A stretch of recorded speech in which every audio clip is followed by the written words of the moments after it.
Okey, aku nak bagi tahu sikit pasal oil seal Walaupun ni oil seal ni dah tukar baru. Yang ni oil seal lama lah. Oil seal lama ni elok lagi. Biasa oil seal ni rosak sama ada keras ataupun oil seal ni pecah lah. Tapi oil seal ni lembut tapi dia dah leaking. Salah satu sebab apa?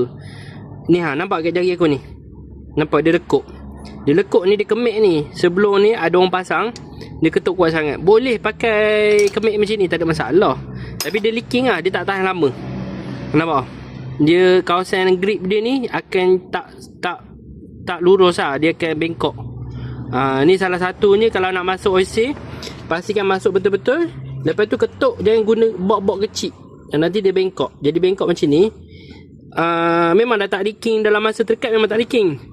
Pakai 6 bulan leaking pula. Macam tu.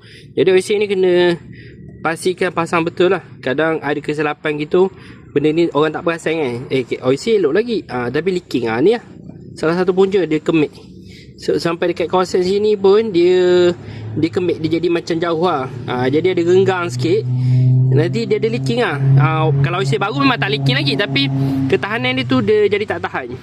Lepas tu satu pemilihan oil seal. Oil seal ni pun salah pilih pun oil seal jadi tak tahan.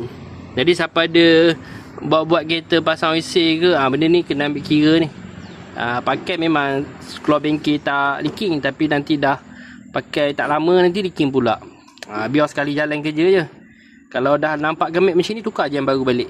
Walaupun itu kesilapan daripada kita, buka tukar baru, jangan paksa nanti leaking.